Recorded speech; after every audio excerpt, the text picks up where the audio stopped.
Hey everyone, Darren here from the Music Vault. I have done this video. This is the third time I've done this stupid video. Um, I get it all the way done and completed, and I just don't like it.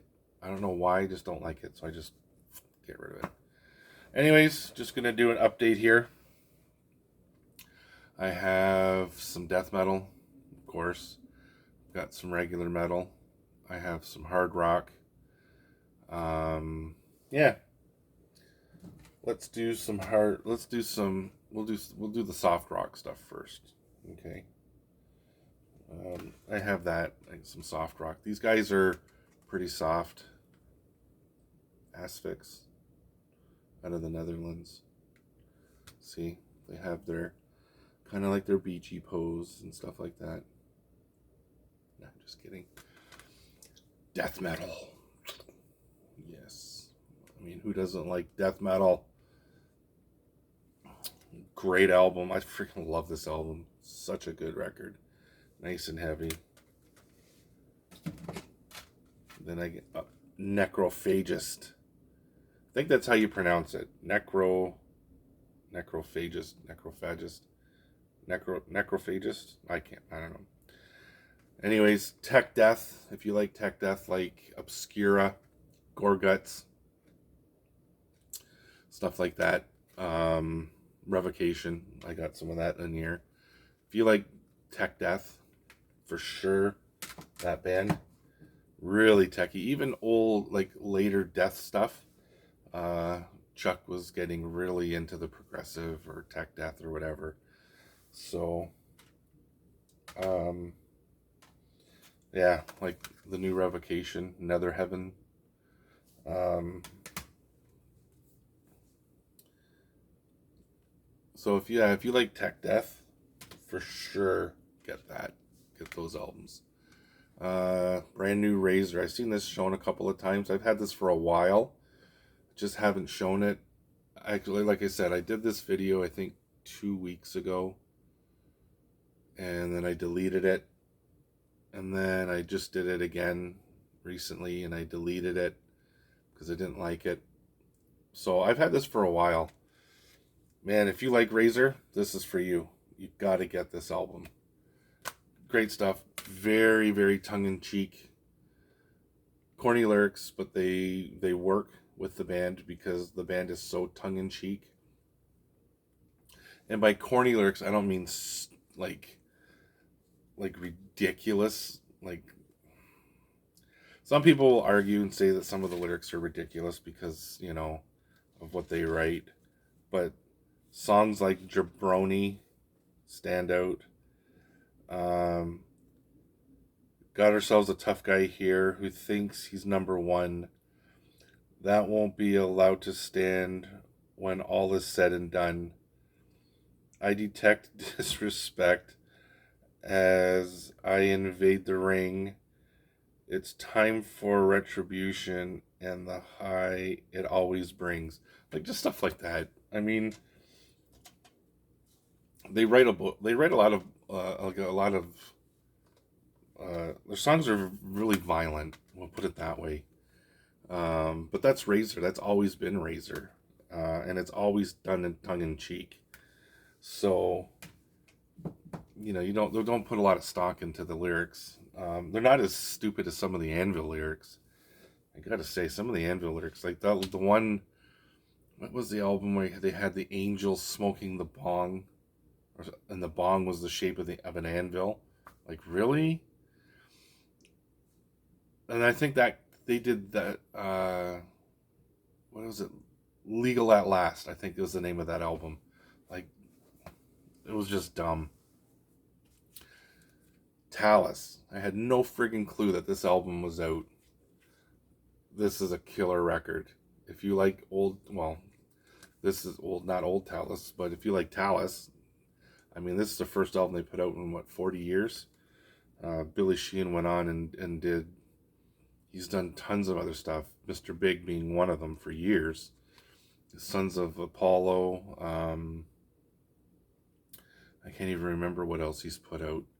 But this is a great record if you're into hard rock. Hard rock, heavy metal. Um, Mark Miller was he came in on the last Talus record, and Phil Nero was in. He wasn't on Live Speed at Ice or High or Sink Your Teeth. Wasn't on those two releases. They were just a 3-piece then. But there were 4. Then they became a 4-piece. I can't remember what the name of that album was. It's a powder blue cover. I remember. It kind of reminds me of the Vapors cover, Turning Japanese, with that song on it. I can't remember the name of that album. I think that's the name of the album too. But yeah, this, if you love hard rock, just good solid rock and roll, like heavy hard rock, get it for sure. Which brings me to this, Headstones, Flight Risk. If you like solid, punk-infused, hard, heavy rock with some acoustic bits and stuff, I suggest this album for sure, or any Headstones for that matter. Tweeter and the Monkey Man is one of my favorite songs. Cemetery. Okay, Headlight, Holds a Deer, Flight Risk, When It Goes Badly, Tangled, Neon Rome, Rink. They do a really killer cover of Wreck of the Edmund Fitzgerald by Gordon Lightfoot. Oh yeah, it's freaking superb. Then I was floating around on Amazon, as I do quite often. They have free shipping. And as we all know, shipping to Canada is stupid expensive. But I saw these, free shipping. Actually, no, these were, if I remember correctly, they were $3.99 for shipping. Most of the stuff that Amazon sells is free shipping. But you can, for third party sellers or second party sell, whatever they call on there. I got these these are UK pressings, I believe. And they were $3.99 to ship. So I think total these cost me $15 each Canadian, which is not bad at all for a CD. But Dirty Looks, Gasoline, and Slave to the Machine, I want to say that they're reissues because I don't think they originally came out on Paris Records. But I don't even know. They might even be bootlegs. I don't know. But I could be wrong. Anyways, so there's those two. Yeah, Dirty Looks. Great band, great band. If you like AC/DC, Airborne, that kind of style of gritty rock and roll, Rose Tattoo, I think is like that. Just gritty rock and roll. Then even some Motorhead stuff. Then you would like Dirty Looks. Because some of the Motorhead stuff isn't always like Burner or Ace of Spades. You know, they've got some mid-paced slammers there.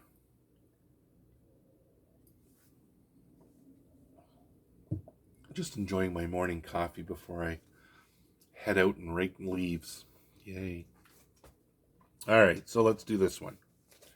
Now we're going into the vinyl. Alright. Brand new Stryper. Final battle. It's good to see that Oz has recovered from his traumas that was going on with him for a number of months, or even I think a couple of years. Like, he has been having problems. But yeah, and I think Michael had something to do with his eye or something like that, because the one picture I saw, he has a pirate's patch or something on his face. Yeah, so great. This is the stuff I've heard so far, awesome stuff. This is 180 gram black vinyl, gatefold. The problem with Stryper is when you go to get some of their back catalog, it's either not available or it's so damn expensive. Like, I want to get Goddamn Evil, Yahweh. Like, you're looking at 100 and some odd plus just for the record. I mean, really? I spotted that one, and it was $56. And I figured, you know what? I'm just going to grab it and, just be done with it. So I grabbed it and everything, and it was pretty cool because Amazon, for some reason, it was on a price guarantee, and they dropped their price. I didn't even know about it, but it dropped by, like, after it was said and done with taxes, just a little over $15. So I ended up paying $42 for the thing, which was really cool. So, yeah, that's my little story. Another pre-order that I got was Violence. I'm getting a glare from the window, so if you get a glare, I'm sorry. I haven't even opened this one yet, but this is Eternal Violence from, like, I think came out in 85 or something like that, this album. A very young Rob Flynn from Machine Head, Phil Demmel from Machine Head. Apparently, they split up years ago, but apparently he had a lot of health problems he was a heavy drinker, and with his liver. So, but yeah, I haven't even opened that yet, but that Violence record is so awesome. All right, so tell you a little story in between albums. So I was getting my wife's car detailed, and I was sitting there. What else is there to do? Go through Amazon, go shopping, and I did. I bought this, Touched by the Crimson King by Demons and Wizards. Now, I haven't heard this album at all, but I do have the first album on CD, which I did order on vinyl the same time I ordered this. They just are coming at 2 different times. This one's just 180 gram black. Reminds me of the Pantera reissues. Nice and thick and well put together. It has a big LP booklet. I think it's like 10 pages or something like that. Only thing that I had an argument with is the corner got dinged. But I can live with it. I don't want to send it back. The vinyls, there's nothing wrong with the vinyl. It's just the corner's dinged. Yeah, it sucks, but I mean, when you have a pile of records and you have them for a long time and you buy them and they're brand new, and then you look and then 6 months later you see a seam split in one of them, it's gonna happen. I can live with that corner ding. When you buy a used record and you see it, and where there's ring wear or something like that, it adds character to the vinyl. 20 years from now, that'll add character to the vinyl. At my local record shop, picked this up. I tell you, used records aren't cheap anymore. Paid $25 for this sucker. Can't believe it. I think sometimes they gouge you on the metal too, because not everybody lets their metal go.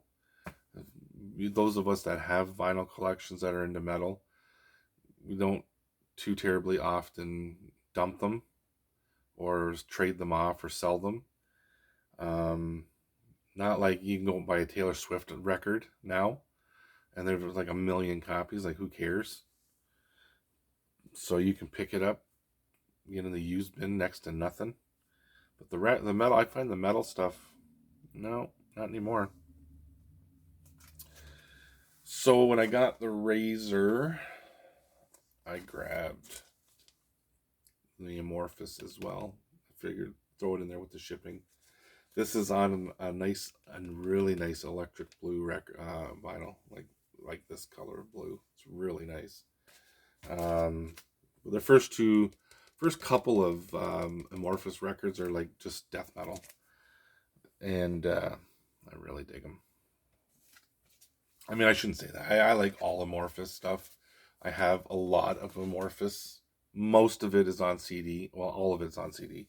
I think I only have one, that one, or maybe a second one.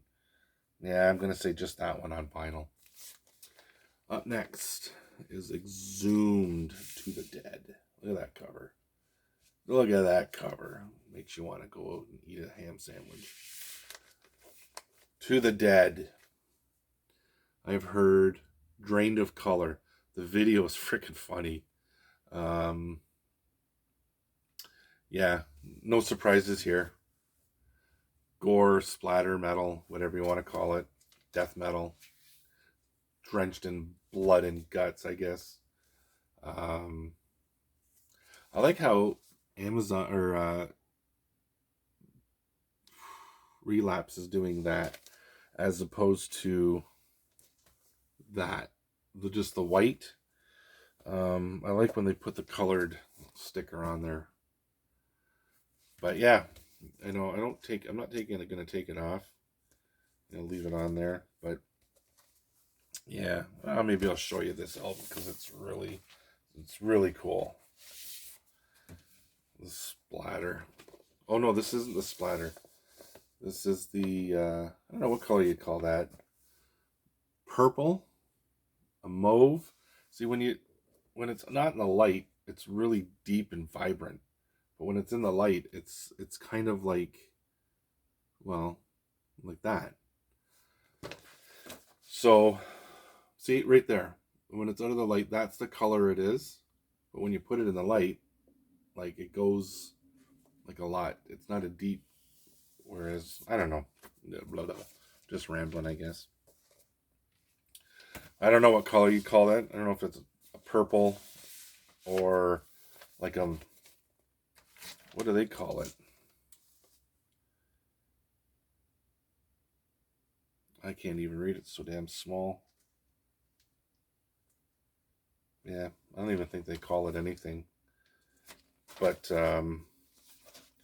anyways, yeah. Yeah, I don't know what color you call it. We'll get off the color topic now. Up next, two more. Oh, let's do this one. So when I got the Razor and the Amorphous, I had to buy the Razor on vinyl. See, now it comes like that. Like a really cool sticker, like the Exhumed or that would be really cool. And now they're putting these on here too. I don't know if it's for inventory or what. But oh, that Tale of a Thousand Lakes is Blue Jay Blue. I don't know. So, anyways, I had to get this, of course, being a vinyl collector. So yeah, I hate the cover though. I think the cover's kind of dumb. I looked at that and I'm like, nah, you could have done better than that. But Razor's really not known for their covers. Anyways, Cycle of Contempt. This is on a red splatter, red yellow splatter. It's really cool. Has lyric sheet with the band lyrics. Dave's had a lot of problems this year. His wife just passed, 2 months ago or something. She was battling cancer for a number of years. Look at that. Isn't that cool? Isn't that cool? I dig that. I really dig that. I dig the splatter. I think one of my favorite splatter records is my SOD. It's kind of like a camouflage splatter, which is and it's on a clear vinyl, which is really, really cool. I'd get it and show you, but I don't want to. No, it's over there, and maybe one day. I'm gonna do some different things on my channel, and one of which I'll explain when I get it, because I don't want you guys stealing my ideas. Nah, I'm just kidding. Last one, and we'll make it a goodie. Some dirty death metal. Temple of Void. Now see, there's the sticker again. A nice black one with, and this is on an orange vinyl. It goes really nice with the packaging. And that cover is so cool. I don't know if that's that Cthulhu or whatever from H.P. Lovecraft. I don't know. But the gatefold, that cover is so right on. Reminds me of the Tomb Mold covers and the two Gatecreeper albums the one Gate Creeper album that I do have, it has a collage of stuff, I think. But the other two Gate Creeper are kind of, I think the one's a gatefold. I'm not sure. I haven't looked at it in a while. But it reminds me of the temple, the tomb mold really reminds me of this. Kind of an extension of, and these guys are on relapse. And this is, did I show you? Did I tell you that this? It's on a nice orange color. Nice deep orange. Really cool. I dig it a lot. But yeah, that is my update, my friends.